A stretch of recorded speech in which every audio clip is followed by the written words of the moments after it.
तो ये लौंडा यानी हमारा हीरो लिंचेन मौका देखकर अमीर घराने की तीसरी बेटी के कमरे में घुस गया। नहाने का वक्त था उसका, और हमारे हीरो ने चुपके से उसके बिस्तर में घुसकर रजाई ओढ़ ली। पर अरे भाई, उसे क्या पता था कि वो लड़की उसे कोई बदमाश समझ बैठेगी जो उसकी इज्जत खराब करने आया है। मिक ज्याओ ने तुरंत बॉडीगार्ड्स को ऑर्डर दिया, इसे रजाई समेत बाहर फेंक दो। हमारा हीरो अभी सफाई देने ही वाला था कि बॉडीगार्ड्स ने रजाई खींचना शुरू कर दिया। वो सीधे बिस्तर से नीचे जा गिरा। धड़ाम। फेंक दो इसे, जल्दी करो। चारों तरफ से आवाजें आ रही थीं। हमारे हीरो ने सहारा लेकर खड़े होते हुए बेबस आवाज में कहा, तीसरी मिस, आप मुझे नहीं चाहती क्या?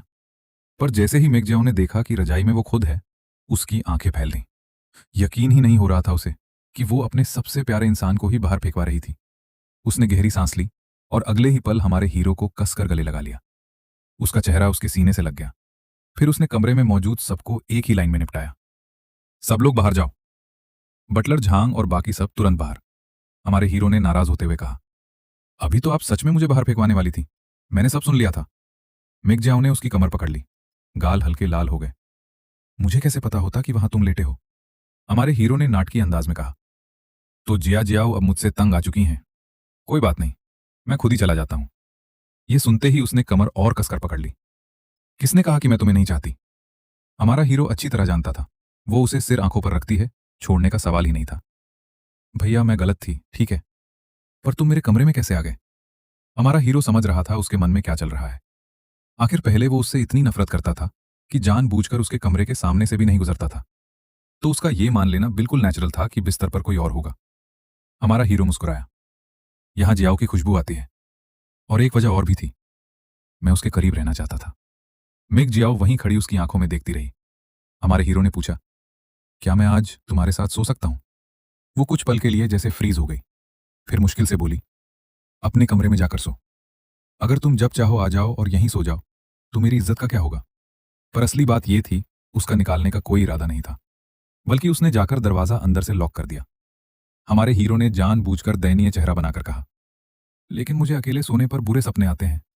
आखिरकार मेगजियाओ हार मान गई। उसने एक नजर देखा, अलमारी से तकिया निकाला और बिस्तर पर फेंक दिया। हमारे हीरो ने मन ही मन आह भरी। पिछले जन्म में वो कुछ नहीं समझ पाया था। मरने के बाद ही पता चला कि मेघ परिवार की तीसरी बेटी उसे कितना चाहती थी। वो उसकी कब्र के सामने घुटनों के बल बैठकर फूट फूट कर रोई थी। अच्छी बात थी, इस बार उसे दूसरा मौका मिला था। अब वो सिर्फ उसके साथ खुश रहना चाहता था। हमारा हीरो तुरंत बिस्तर पर लेट गया। जैसे ही मेघ जियाओ आई, उसने उसे अपनी बाहों में भर लिया। उसका शरीर एकदम से स्टिफ हो गया। यकीन ही नहीं हो रहा था। शायद वो सोच रही थी पहली बार उसने खुद उसे गले लगाया है, और इस बार किसी दूसरी लड़की के लिए मदद मांगने के लिए नहीं।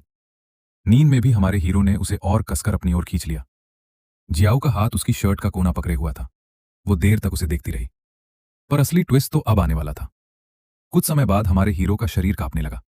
वो फिर वही सपना देख रहा था, अपना अंतिम संस्कार, और वो औरत जिसे उसने जीवन भर ठुकराया था, व्हीलचेयर पर बैठी, माथे पर ठंडा पसीना।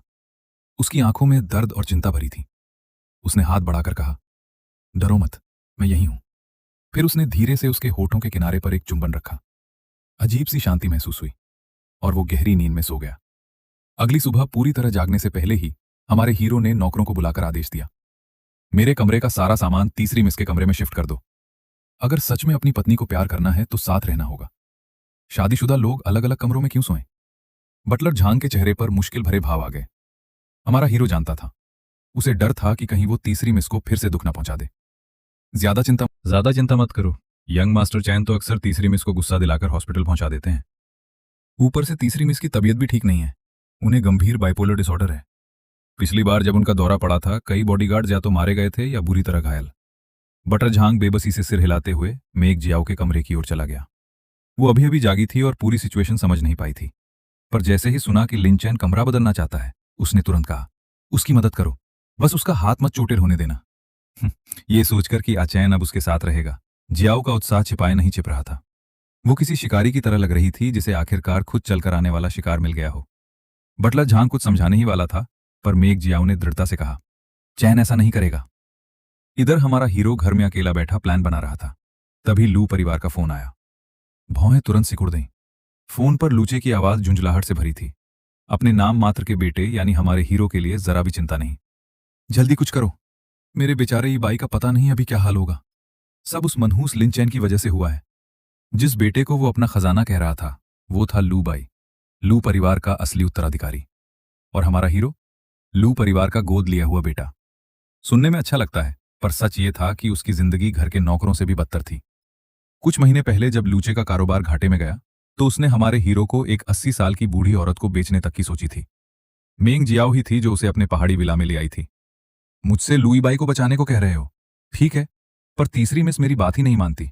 अब मैं क्या करूं?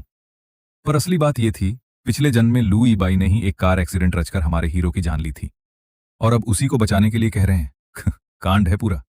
हमारा हीरो वो तो चाहता था कि लू ईबाई अभी इसी पल मर जाए। ईबाई घर नहीं लौट पा रहा, इसकी वजह सिर्फ तुम हो। फोन के दूसरी तरफ से दहाड़ सुनाई दी। हमारा हीरो भला ये कैसे भूल सकता था? लू ईबाई ने उसे फंसाया था, मेंग जियाओ को भी चोट पहुंचाई थी, और फिर दिखावे के लिए मदद का नाटक किया था। मेंग जियाओ ने उसे पकड़कर वापस घसीट लाया था, पूरी तरह भड़की हुई। उसने सीधे लू ईबाई और उस घटिया औरत जंग को पकड़वाया और दोनों को बुरी तरह सजा दी। लिंचैन, जल्दी कोई तरीका निकालो जिससे ईबाई घर वापस आ सके। उस हुक्म चलाने वाले लहजे को सुनकर हमारा हीरो हंस पड़ा। जब कोई खुद मौत को बुला रहा हो तो उसे कोई नहीं बचा सकता। तू एहसान फरामोश निकला। हमारे हीरो ने सीधे फोन काट दिया और होठों पर ठंडी मुस्कान उभर आई।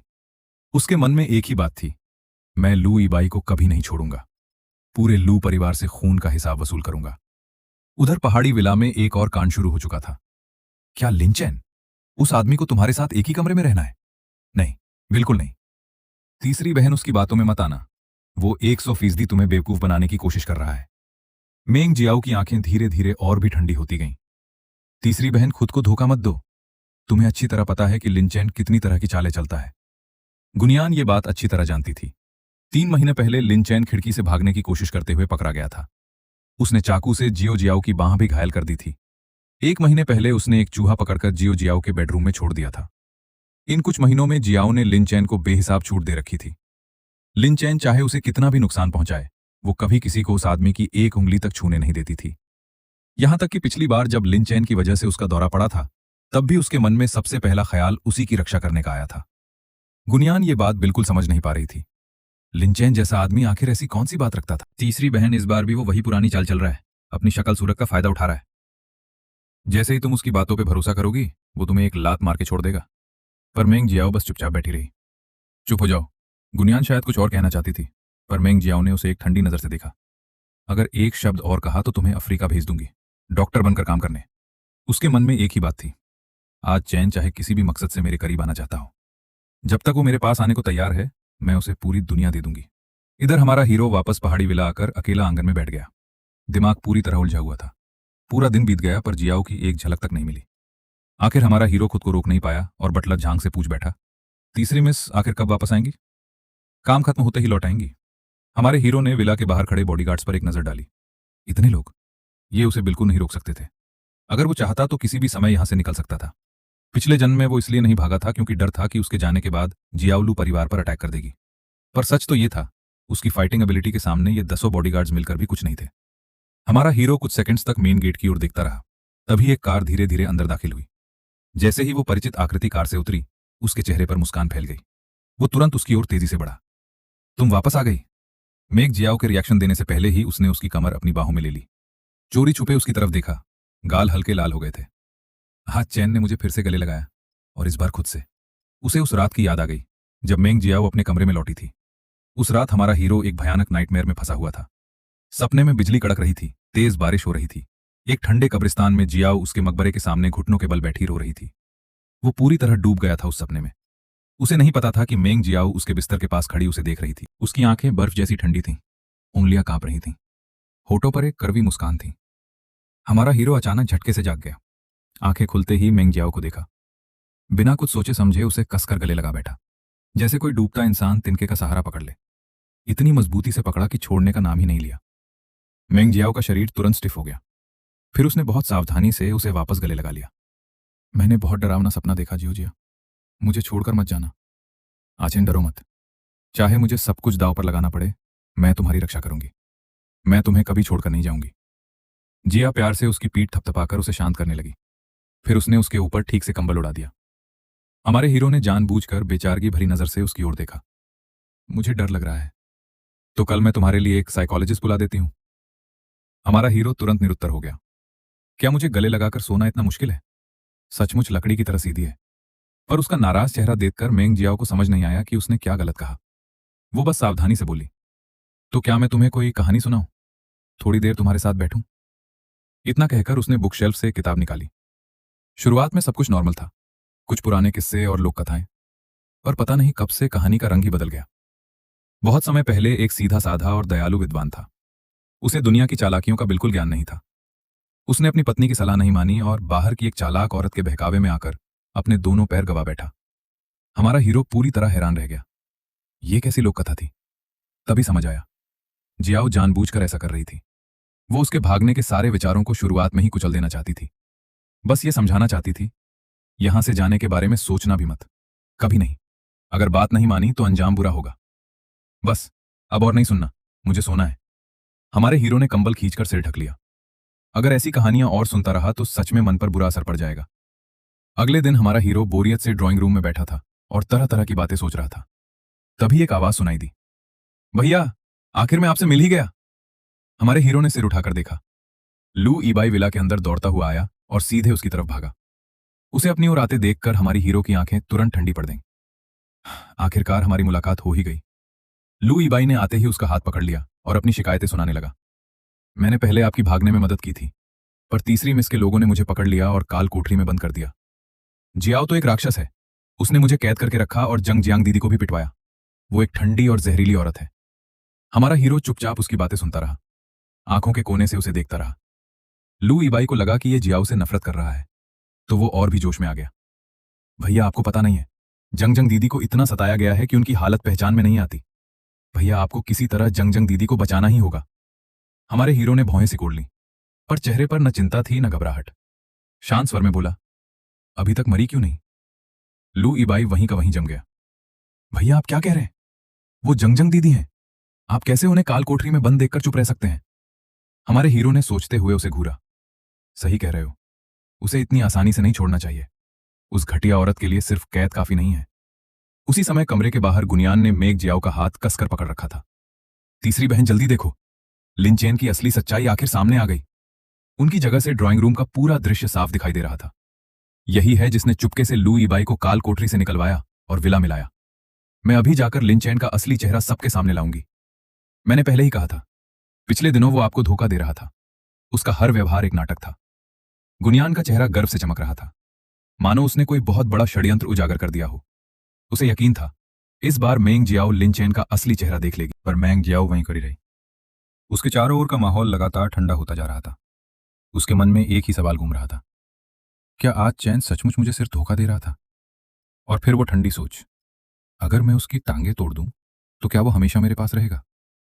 इधर हमारे हीरो को अपने आसपास मंडरा रहे इस खतरे का जरा भी एहसास नहीं था। पिछले जन्म में जियाओ ने लू ईबाई और जंग जियांग को तभी छोड़ा था जब हमारे हीरो ने अपनी जान देने की धमकी दी थी।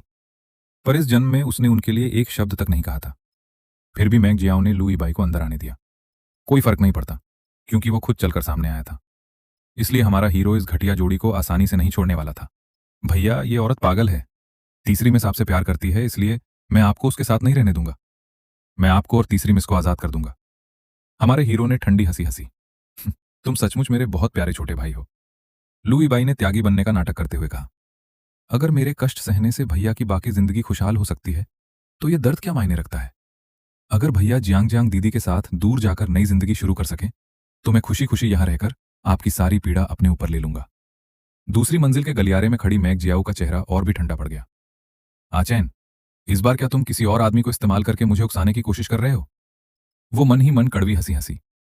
आज चैन ने मेरे लिए कभी एक पल भी सच में परवाह नहीं की। लू ईबाई ने देखा कि हमारा हीरो चुप है, तो उसने आदेश देने वाले लहजे में कहा, जब तीसरी मिस वापस आएंगी तो आप भूख हड़ताल शुरू कर देना। उन्हें मजबूर करो कि वे मुझे आधिकारिक तौर पर यहां रहने दें। हमारे हीरो ने तिरस्कार से हंस दिया। भूख हड़ताल? यह तरीका तो बहुत घटिया है, उसने लू ईबाई की आंखों में देखते हुए कहा। ईबाई, इससे बेहतर है कि मैं तुम्हें सीधे मार ही दूं, तब तुम्हारी लाश हमेशा यहीं रह जाएगी। लू ईबाई अभी यह बात समझ भी नहीं पाया था कि हमारे हीरो ने अचानक हाथ बढ़ाकर उसकी गर्दन जकड़ ली। अगले ही पल उसे हवा में उठा लिया। उसके पैर बेतहाशा फड़फड़ाने लगे। वो पूरी ताकत से छटपटाने लगा, पर उसकी वो मामूली ताकत हमारे हीरो के सामने कुछ भी नहीं थी। आसपास खड़े सभी नौकर ये दृश्य देखकर स्टिफ रह गए। पर किसी की भी आगे बढ़कर रोकने की हिम्मत नहीं हुई। दूसरी मंजिल के गलियारे में खड़ी गुनियान बेचैनी से इधर उधर टहल रही थी। इन दोनों में अचानक लड़ाई कैसे शुरू हो गई? उसे सबसे ज्यादा डर हमारे हीरो के चेहरे पर दिख रही उस किलिंग इंटेंट से लग रहा था। ये साफ था, वो सचमुच उसे मार डालना चाहता था। पर उधर मैंग जियाओ पूरी तरह शांत, होठों पर हल्की सी रहस्यमयी मुस्कान तक उभर आई थी। जब लुई बाई का दम लगभग घुटने लगा, तब हमारे हीरो ने अचानक उसे छोड़ दिया। वो गीले कपड़े की तरह जमीन पर गिर पड़ा और बुरी तरह खांसने लगा। पर कांड यहीं खत्म नहीं हुआ। हमारे हीरो ने पास पड़ी एक तेज कैंची उठा ली, जो पेड़ों की छटाई के लिए इस्तेमाल होती थी। तीसरी मिस को सबसे ज्यादा नापसंद है वो आदमी जो हर जगह भागते फिरते हैं। तुम्हारी ये हालत तो बिल्कुल भी पर्याप्त नहीं है, क्यों ना मैं खुद तुम्हारी मदद कर दूं। अगले ही पल लुई बाई की टांग में भयानक दर्द उठा। उसकी आंखें डर से फैल गईं। वो पीछे हटते हुए चीखने लगा, नहीं, मेरे पास मत आओ। हमारा हीरो हाथ में कैंची लिए धीरे धीरे उसकी ओर बढ़ता गया। तुम तो तीसरी मिस के पास रहना चाहते थे ना, फिर अब भाग क्यों रहे हो? पिछले जन्म में लुई बाई ने उसे नुकसान पहुंचाने के लिए आग लगवाई थी। मैग जियाओ उसे बचाने के लिए उस आग में कूद गई थी। उस हादसे में उसकी टांगें हमेशा के लिए खराब हो गईं और उसे अपनी बाकी जिंदगी व्हीलचेयर पर बितानी पड़ी। जब भी हमारा हीरो उन बेकार हो चुकी टांगों के बारे में सोचता था, उसका दिल दर्द से भर जाता था। इसलिए इस जन्म में वो सबसे पहले लुई बाई को अपंग बनाएगा, अपनी जिया जियाओ का बदला अपने हाथों से लेगा। विला के सभी नौकर डर से सुन्न हो चुके थे। वे सिर्फ बेबस होकर देखते रहे। लुई बाई की टांगें खून और मांस से लथपथ होती जा रही थीं। पूरा घर मौत जैसी खामोशी और दहशत में डूब गया। तभी मैंग जियाओ ठंडे चेहरे के साथ बाहर से अंदर आई। आ चैन, अच्छे बच्चे बनो, पहले कैंची नीचे रख दो, कहीं खुद को चोट न लगा बैठो। हमारे हीरो ने उसकी ओर देखा। उसकी काली आंखों में नफरत भरी हुई थी। मौका देखकर लुई बाई ने फिर से पीड़ित बनने का नाटक किया। भैया, पिछली बार मैं आपकी भागने की प्लान सफल नहीं कर पाया था, पर क्या इसके लिए आप मुझसे इतनी नफरत करते हैं? फिर उसने मैग जियाओ की ओर देखते हुए कहा, तीसरी मिस, मेरे भाई को बस जियांग जियांग दीदी की बहुत याद आ रही थी, कृपया उन्हें दोष मत दीजिए। हमारे हीरो ने उसे बर्फ जैसी ठंडी नजरों से देखा। उसकी टांग से लगातार खून बह रहा था। फिर भी लुई बाई वहां से जाने को तैयार नहीं था। आखिर यही उसका एकमात्र मौका था, हाफ माउंटेन विला में रुकने और मैंग जियाओ को पटाने की कोशिश करने का। वो घाव दबाते हुए कराहने लगा, तीसरी मिस, मुझे बहुत दर्द हो रहा है। उसकी ये घिनौनी एक्टिंग देखकर हमारे हीरो को उल्टी आने लगी। चुप हो जाओ, यहां बेशर्मी मत दिखाओ और मेरी तीसरी मिस को पटाने की कोशिश मत करो। मेरी तीसरी मिस? ये सुनते ही मैंग जियाओ का शरीर अनायास ही हल्का सा कांप गया। उसकी नम आंखें अविश्वास से फैल गईं। क्या चैन ने आखिरकार खुद स्वीकार कर लिया कि मैं उसकी हूं? जब हमारे हीरो की नजर मैग जियाओ पर पड़ी तो उसका दिल धक से रह गया। बुरा हो गया। उसने अभी इतना हिंसक और क्रूर व्यवहार किया था, कहीं उसकी सारी अच्छी इमेज उसके सामने टूट तो नहीं गई? वो घबराकर उसकी ओर मुड़ा और बेचैनी से बोला, जिया जिया, मैंने अभी जो किया वो जानबूझकर नहीं किया था। जियाओ की आंखें प्यार और लाड़ से भरी हुई थीं। तो आज चैन मुझे बताएगा आखिर वजह क्या थी? हमारे हीरो ने तुरंत शिकायत भरे स्वर में कहा, यही था जो जबरदस्ती इस विला में आकर रहना चाहता था और जानबूझकर तुम्हें मेरे खिलाफ भड़काने की कोशिश कर रहा था। मुझे सबसे ज्यादा नफरत उन लोगों से है जो तुम्हारे बारे में गलत सोचते हैं। तुम मेरी हो, तुम्हें कोई मुझसे छीन नहीं सकता। वो किसी ऐसे बच्चे की तरह था जो अपने सबसे प्यारे खिलौने की रक्षा कर रहा हो। हमारे हीरो ने मैंग जियाओ को कसकर अपनी बाहों में भर लिया। आंखों में पागलपन भरा अधिकार साफ झलक रहा था। मैंग जियाओ ने गंभीरता से सिर हिलाया। उसकी आवाज पहले से कहीं ज्यादा दृढ़ थी। हाँ, इस पूरी जिंदगी में मैं सिर्फ तुम्हारी हूं। फिर बिना पीछे देखे आगे बढ़ती रही। गुनियान अवाक रह गई। तभी मैंग जियाओ अचानक रुकी और ठंडी नजरों से उसकी ओर देखा। जब तुम्हारे पास इतना खाली समय है तो अगले 1 महीने मुर्दाघर में ड्यूटी कर लो। गुनियान के पैरों तले जमीन खिसक गई। उसका चेहरा रोने जैसा हो गया। तीसरी बहन, प्लीज मुझे मुर्दाघर मत भेजिए। जिया जियाओ, आप मेरे साथ इतनी बेरहमी क्यों कर रही हैं? जियाओ ने बिना भाव बदले जवाब दिया, क्योंकि तुम बहुत ज्यादा बोलती हो और तुमने मेरे आचैन को परेशान किया है। गुनियान वहीं खड़ी सन्न रह गई। मुंह से एक शब्द भी नहीं निकला। मैंग जियाओ ने बहुत सावधानी से हमारे हीरो के हाथों पर लगे खून के निशान साफ किए। उसका व्यवहार इतना श्रद्धा और प्रेम से भरा था, मानो वो किसी अनमोल खजाने की देखभाल कर रही हो। हमारा हीरो लगातार उसे देखता रहा। जियाओ जिया, अगर मैं कुछ कहूं तो क्या तुम उस पर विश्वास करोगी? जियाओ कुछ पल रुकी, फिर गहरी मोहब्बत भरी नजरों से उसकी ओर देखा। जब तक वो बात तुम कह रहे हो, मैं उस पर हमेशा विश्वास करूंगी। ये सुनकर हमारे हीरो का दिल कसकर भर आया। वो उस पर इसलिए विश्वास नहीं करती थी क्योंकि उसके बहाने मजबूत थे, ना ही इसलिए कि उसके पास कोई सबूत था। वो सिर्फ इसलिए विश्वास करती थी क्योंकि बोलने वाला वो था। मैंग जियाओ ने उसकी ओर देखते हुए बेहद कोमल स्वर में कहा, आचे, आज से तुम हाफ माउंटेन विला में पूरी तरह आजाद हो। ये सुनते ही हमारा हीरो खुशी से लगभग उछल पड़ा। जियो जिया, क्या तुम सच में मुझे बाहर जाने की अनुमति दे रही हो? पर मेरी एक शर्त है। उसकी आंखों में बेचैनी की झलक उभरी। साफ था कि उसे डर था कि एक बार बाहर निकलने के बाद वो हमेशा के लिए गायब हो जाएगा। बताओ, क्या शर्त है? जब तक मुझे आजादी मिल रही है मैं हर शर्त मान लूंगा। जियाओ का स्वर अचानक गंभीर हो गया। ऐसी किसी जगह मत जाना जहां मैं तुम्हें ढूंढ ना सकूं। और उस औरत से मिलने की तो बिल्कुल भी इजाजत नहीं है। हमारा हीरो बड़े आज्ञाकारी बच्चे की तरह जोर जोर से सिर हिलाने लगा। मैं वादा करता हूं, आगे से मैं तुम्हारी हर बात मानूंगा। मेंग जियाओ ने फिर उसकी कमर को बाहों में भर लिया। आचेन, ये मेरी आखिरी हिम्मत है। कृपया दोबारा मुझे छोड़कर जाने के बारे में मत सोचना। उसका वो नाजुक और असुरक्षित रूप देखकर हमारे हीरो का दिल दर्द से भर गया। उसने प्यार से उसके सिर के पीछे हाथ फेरा। इस जन्म में मैं हमेशा जिया जियाओ के साथ रहूंगा। उसने उसे अपने कंधे पर सिर टिकाकर सुकून ढूंढने दिया। आचे, थोड़ा आज्ञाकारी बनो। आगे से मैं तुम्हें दुनिया की सबसे अच्छी चीजें दूंगी।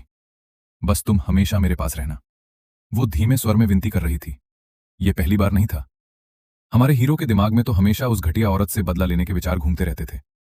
पर मेंग जियाओ की इस शर्त की वजह से उसे फिलहाल अपनी योजना टालनी पड़ी। उस औरत को अभी छोड़ सकता था, पर अपने उस प्यारे छोटे भाई को उसे किसी भी कीमत पर नहीं छोड़ने वाला था। उसी समय उस सस्ते बाप लूचे का फोन आ गया। अचानक हॉस्पिटल आने को क्यों कह रहे हो? क्या किसी ने मेरी लाश उठाने की तैयारी कर ली है? फोन के दूसरी तरफ लूचे गुस्से से पागल हो रहा था। क्या यही तरीका है अपने बाप से बात करने का? देखो तुमने ईबाई का क्या हाल कर दिया है। अभी के अभी हॉस्पिटल पहुंचो। हमारा हीरो व्यंग से हंस पड़ा। उसे सचमुच लगता था कि यह वही पुराना लिंचेन है जिसे वो जैसे चाहे दबा सकता है। पर चूंकि वो खुद मेरे सामने आने की कोशिश कर रहा था, ये सब हरामियों से हिसाब बराबर करने का अच्छा मौका था। अगर ईबाई की हालत इतनी खराब है तो एक बड़े भाई के नाते मुझे सचमुच जाकर उसे एक खास तोहफा देना चाहिए। जब तक वो पूरी तरह मरा नहीं है, हमारे हीरो को उसे अपने हाथों से नर पहुंचाने में कोई आपत्ति नहीं थी। फोन काटने के बाद हमारे हीरो ने मेंग जियाओ को बताया, मैं हॉस्पिटल जाना चाहता हूं। उसके चेहरे पर तुरंत चिंता छा गई। अचानक हॉस्पिटल क्यों? क्या तबीयत खराब है? कहीं चोट तो नहीं लगी? मैं बिल्कुल ठीक हूं, बस लू परिवार की तरफ से कुछ बात है, वो जिद कर रहे हैं। ये सुनते ही मेंग जियाओ का चेहरा ठंडा पड़ गया। वो अच्छी तरह जानती थी इन सालों में लू परिवार ने उसके साथ कैसा व्यवहार किया था। उन घटिया लोगों के लिए अपना समय बर्बाद करने की कोई जरूरत नहीं है। हमारे हीरो ने मुस्कुराकर उसके गाल को हल्के से दबाया और दृढ़ता से कहा, मैं समझ गया। आगे से मैं उन लोगों को कभी अपना फायदा नहीं उठाने दूंगा। ये हॉस्पिटल जाना किसी मजबूरी की वजह से नहीं था। वो खुद अपनी आंखों से उन मस्करों की हालत देखना चाहता था। मेंग जियाओ ने देखा कि उसका फैसला पक्का है, इसलिए उसने रोकना बंद कर दिया। पर वो निश्चिंत नहीं हो सकी। उसने उसका हाथ कसकर पकड़ लिया और कहा, वो साथ चलेगी। उसके दिल में हमेशा डर रहता था, कोई उसे नुकसान न पहुंचा दे। पर बहुत जल्द हमारा हीरो अपने कर्मों से जियो जियाओ को समझा देगा। उसकी ये सारी चिंताएं बेकार थीं। अब वाला वो पहले जैसा आसान शिकार नहीं था। जब काली लग्जरी कार एक खूबसूरती से सजी फूलों की दुकान के सामने रुकी, हमारे हीरो ने ड्राइवर को गाड़ी रोकने को कहा और अकेला नीचे उतर गया। मुझे देखते ही दुकान की मालकिन मुस्कुराते हुए आगे आई। हैंडसम, किसके लिए फूल लेने आए हैं? हमारे हीरो ने शांत स्वर में जवाब दिया, किसी को देने के लिए नहीं, बस हॉस्पिटल में एक ऐसे मरीज से मिलने जा रहा हूं जो मुझे बिल्कुल पसंद नहीं है। दुकानदार ने तुरंत सफेद लिली की ओर इशारा किया। तो लिली ले जाइए, अस्पताल में मरीजों से मिलने के लिए यही सबसे अच्छा फूल माना जाता है। पर हमारे हीरो ने लिली की तरफ देखा तक नहीं। उसने पूरे स्टोर में नजर दौड़ाई। आखिर एक अंधेरे कोने में उसे वही फूल मिल गया जिसकी तलाश थी। उसने तुरंत पूरी तरह खिले हुए सफेद गुलदौदी के फूलों का एक गुच्छा उठा लिया और मेग जियाओ के सामने लहराते हुए पूछा, आओ जियो आओ, देखो लू इबाई के लिए ये फूल कैसा रहेगा? दुकानदार वहीं की वहीं स्टिफ रह गई। सर, ये फूल आमतौर पर मृत लोगों को श्रद्धांजलि देने के लिए इस्तेमाल किए जाते हैं। किसी जीवित इंसान को यह देना बहुत अशुभ माना जाता है। हमारे हीरो के होठों पर ठंडी मुस्कान उभरी। मुझे तो बिल्कुल यही चाहिए। जितना अशुभ होगा उतना ही उस जैसे घटिया इंसान पर झंझेगा। दुकानदार पूरी तरह हैरान रह गई। जब वो फूल पैक कर रही थी, उसकी नजर बगल में खड़ी मेंग जियाओ पर पड़ी। उसने मनी मन सोचा, ये लड़का देखने में तो बहुत हैंडसम है, पर इसके दिमाग की वायरिंग कुछ अलग ही लगती है। इसके मुकाबले मेंग जियाओ तो काफी सीधी साधी और मासूम दिख रही थी। यही सोचकर उसने धीरे से कहा, मैडम, हमारी दुकान में और भी बहुत सुंदर फूल हैं। लड़कों को वैसे भी बहुत कम फूल मिलते हैं। अगर आप इन्हें फूल देंगी तो ये जरूर बहुत खुश होंगे। अचानक मेंग जियाओ ने पूरी गंभीरता से पूछा, क्या आपकी नजर में प्रेमी प्रेमिका एक दूसरे को फूल देते हैं? दुकानदार हंस पड़ी। बिल्कुल, आजकल कौन सा कपल है जो एक दूसरे को फूल नहीं देता? फूलों के बिना रोमांस कैसा? मेंग जियाओ ने उसकी मुस्कान पर ध्यान भी नहीं दिया। वो अचानक आगे बढ़ी और हमारे हीरो की बाह पकड़ ली। आचेन, तुमने आज तक मुझे कभी फूल नहीं दिए। दुकानदार ये सुनकर पूरी तरह चुप हो गई। हमारा हीरो भी उसके अचानक आए इस शिकायत भरे अंदाज से हक्का बक्का रह गया। तुम सच में ये बात कह रही हो? आखिर जब वो फूलों की दुकान से बाहर निकले, मेंग जियाओ के हाथों में लाल गुलाबों का एक बड़ा गुलदस्ता था। उसके चेहरे की मुस्कान छिपाई नहीं छिप रही थी। उसने बड़े जतन से गुलाबों को कार की पिछली सीट पर रखा, जैसे कोई अनमोल खजाना संभाल रही हो। हमारे हीरो को हंसी आ गई। लग रहा था बस अगरबत्ती और पूजा की थाली की कमी रह गई हो। जिया जियो, ये तो बस फूलों का एक गुच्छा है। तुम इतनी खुश कैसे हो सकती हो? मेंग जियाओ हल्का सा खांसी और अपनी मुस्कान छिपाने की कोशिश करने लगी, पर हमारे हीरो ने तुरंत उसकी पोल खोल बैठा। जिया जिया, तुम्हारे कान तक लाल हो गए हैं। उसका वो शर्माया हुआ चेहरा बेहद प्यारा लग रहा था। हमारा हीरो आराम से आगे वाली सीट पर बैठ गया। नजर अनायास ही उसके खूबसूरत चेहरे पर जा टिकी। आज उसे छेड़ने का एक अच्छा मौका था। हमारे हीरो ने शरारत करते हुए उसका ध्यान भटकाने की कोशिश की। जियाओ का हाथ स्टीयरिंग पर कस गया। उसने तुरंत उसका हाथ पकड़ लिया। उसकी आवाज अचानक ठंडी हो गई और उसमें हल्की सी जलन भी झलक रही थी। आखिर किस औरत की बात कर रहे हो जिसे तुम अब तक भूल नहीं पाए? हमारा हीरो एक पल के लिए पूरी तरह हैरान रह गया। आखिर किस औरत का स्पर्श है जिसे तुम अब तक भूल नहीं पाए हो? जियो जियो, तुम गलत समझ रही हो। मैं तो तुम्हारी इस ड्रेस के कपड़े की बात कर रहा था। इसका कपड़ा बहुत अच्छा है, बहुत मुलायम और चिकना लगता है। मेघ जियाओ ने उसका हाथ पकड़े पकड़े एक पल के लिए ठहराव महसूस किया। उसका पूरा शरीर जैसे हल्का सा स्टिफ हो गया। अच्छा, तो फिर ठीक है। हमारे हीरो ने जानबूझकर मासूमियत भरा चेहरा बनाया। कपड़े के अलावा और क्या हो सकता था? जिया जियाओ, तुमने आखिर क्या समझ लिया था? मेघ जिया ने गहरी सांस ली। मैं मैंने भी यही समझा था कि तुम ड्रेस की बात कर रहे हो। हमारे हीरो ने गंभीरता से सिर हिलाया, मानो उसकी बात पर पूरा विश्वास कर लिया हो। पर मौका मिलते ही उसका हाथ फिर से शरारत करते हुए उसकी जांग पर जा टिका। बातों बातों में वो हॉस्पिटल पहुंच गए। उधर लू ईबाई बेहद दयनीय हालत में हॉस्पिटल के बिस्तर पर पड़ा था। उसकी घायल टांग मोटी पट्टियों में पूरी तरह लिपटी हुई थी। उसकी माँ और लूचे उसके आसपास खड़े देखभाल कर रहे थे। जैसे ही लू ईबाई ने अपनी माँ को देखा, वो जोर जोर से रोने लगा। माँ, ये सब उस निकम्मे लिंचेन की वजह से हुआ है। उसने जानबूझकर मुझे मारने की कोशिश की। चिल्लाते हुए उसने मेज पर रखा पानी का गिलास उठाकर जमीन पर दे मारा। आपको पता भी नहीं है कि वो मुझे किस तरह की नफरत भरी नजरों से देख रहा था। उसकी मां का चेहरा दर्द और चिंता से भर गया। ईबाई, शांत हो जाओ। जब वो लिंचेन यहां आएगा तो मैं उसे सबके सामने घुटनों के बल झुकाकर तुमसे माफी मंगवाऊंगी। उधर शंगवान ने सावधानी से एक बैंक कार्ड निकालकर अपने बेटे को थमाया। ईबाई, ये 1 मिलियन युआन है जो मैंने तुम्हारे पिता से लेकर तुम्हारे लिए रखे हैं। 1 मिलियन की रकम सुनकर लू ईबाई का चेहरा थोड़ा बेहतर हुआ, पर उसकी आंखों में जलन और ईर्ष्या अब भी साफ दिखाई दे रही थी। वो जलते हुए स्वर में अपनी मां से शिकायत करने लगी। मां, आखिर लिंचेन की किस्मत इतनी अच्छी क्यों है? तीसरी मिस ने उसे पसंद कर लिया, यहां तक कि हाफ माउंटेन विला में रहने भी दिया। वो देहाती आदमी तीसरी मिस के लायक ही नहीं है। उसके पास रहने का अधिकार मेरा होना चाहिए था। शंगवान ने तुरंत अपने लाडले को सांत्वना दी। ई भाई, चिंता मत करो। माँ उस आदमी से तुम्हारी सारी दौलत और सम्मान वापस छीन कर रहेगी। उसकी औकात तो पूरी जिंदगी हमारे लू परिवार में नौकर बनकर रहने की है। तभी हमारे हीरो ने कमरे का दरवाजा धक्का देकर खोल दिया और ठंडी हंसी हंसा। सच में? तो लू मैडम के दिल में मेरी हैसियत हमेशा से सिर्फ एक नौकर की थी। शंगवान अभी उसे कोसी रजी थी, पर जैसे ही उसने सिर उठाकर देखा कि उसके पीछे मेंग जियाओ खड़ी है, उसके चेहरे का रंग उड़ गया। वो इतनी डर गई कि तुरंत चुप हो गई। उसके चेहरे पर बेहद बनावटी और असहज मुस्कान आ गई। आचैन, तुम आ गए? जल्दी आकर बैठो। तीसरी मिस, आप भी कृपया बैठिए। हमारे हीरो ने तुरंत हैरानी का अभिनय किया। सच कहूं तो मुझे विश्वास ही नहीं हो रहा। आप मुझे हमेशा से नौकर समझती थी। ये सुनकर मुझे सचमुच बहुत दुख हुआ है। शंगवान घबराकर सफाई देने लगी। तुम गलत समझ रहे हो। मैंने हमेशा तुम्हें अपने सगे बेटे की तरह प्यार किया है। मेरे लिए तुम और ई बाई बिल्कुल एक जैसे हो। हमारे हीरो ने मुस्कुराते हुए सिर हिलाया। ओह, तो ऐसी बात है। मुझे पता था कि लू मैडम दुनिया की सबसे निष्पक्ष इंसान है। शंगवान ने सोचा कि वो उसकी बातों में आ गया है। राहत की सांस ली। पर तभी हमारे हीरो की नजर मेज पर रखे बैंक कार्ड पर पड़ी। उसने जानबूझकर मासूमियत से पूछा, अगर आप मुझे भी अपना बेटा मानती हैं तो ये 1 मिलियन युआन सिर्फ ई बाई को क्यों मिले, मुझे क्यों नहीं? क्या इतने सालों से आपका प्यार सिर्फ मुझे बहलाने के लिए बोला गया झूठ था? ये सुनते ही शंगवान की आंखों में झुंझलाहट और तिरस्कार की झलक उभरी, पर मेंग जियाओ की मौजूदगी के कारण वो कुछ कह नहीं सकी। वो केवल असहज मुस्कान के साथ बोली, आचैन, मां तुम्हें कैसे धोखा दे सकती है? ये कार्ड कुछ समय बाद मैं खुद तुम्हें दे दूंगी। हमारे हीरो के मन में ठंडी हंसी गूंज उठी। लगता था उन्होंने पहले ही तय कर लिया था कि यह पैसा उसे कभी नहीं मिलेगा, भले ही वो मुझे अपना सगा बेटा ना मानते हो। कोई बात नहीं, वैसे भी मुझे इसकी आदत पड़ चुकी है। हमारे हीरो ने निराश होकर सिर झुका लिया। उसके पीछे खड़ी मेंग जियाओ की ऑरा और भी ठंडी होती जा रही थी। शंगवान की ओर उसकी नजरें इतनी भयावह थीं कि किसी का भी दिल कांप जाए। लू ईबाई ने घबराकर बैंक कार्ड और कसकर पकड़ लिया। ईबाई, छोड़ो उसे। मेंग जियाओ की एक नजर पड़ी और शंगवान के पूरे शरीर में सेंध दौड़ गई। वो मजबूरी में आगे बढ़ी और लू ईबाई के हाथ से बैंक कार्ड छीन लिया। फिर उसने वो कार्ड हमारे हीरो की ओर बढ़ा दिया।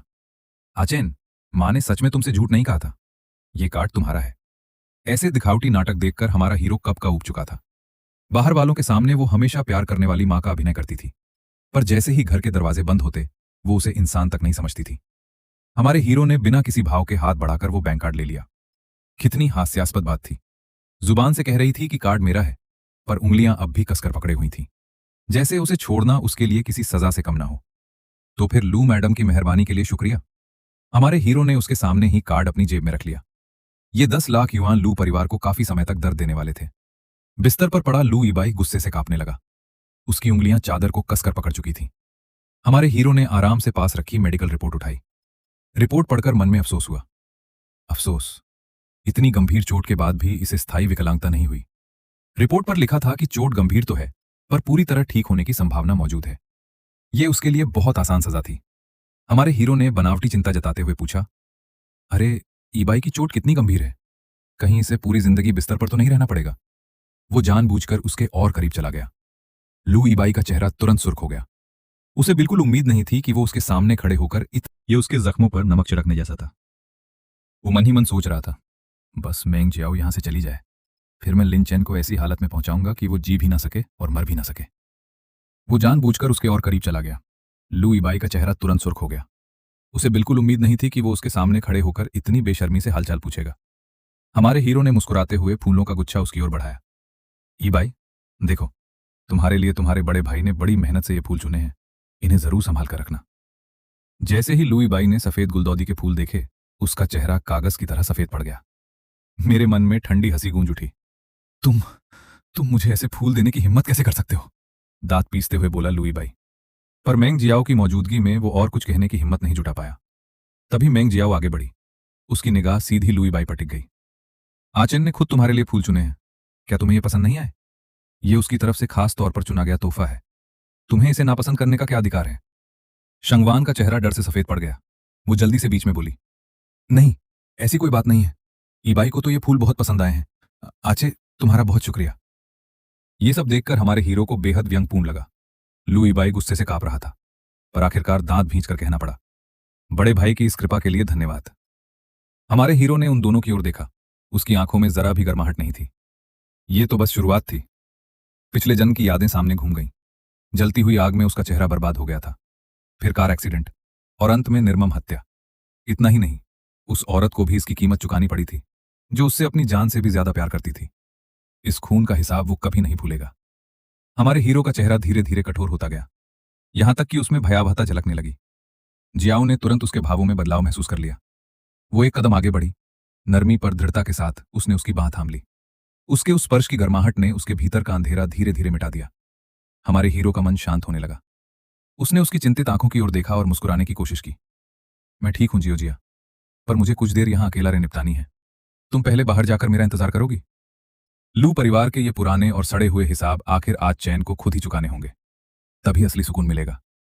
जियाओ पंजों के बल उठी और उसके कान के पास आकर धीरे से बोली, अपने साथ जरा भी अन्याय मत होने देना, समझे? हमारे हीरो ने सिर हिलाकर हामी भर दी। जब तक मेंग जियाओ की परछाई दरवाजे से ओझल नहीं हो गई, वो उसे देखता रहा। और जैसे ही कमरे में सिर्फ वो 3 बचे, शंगवान के चेहरे का वो बनावटी दयालु मुखौटा पूरी तरह टूट गया।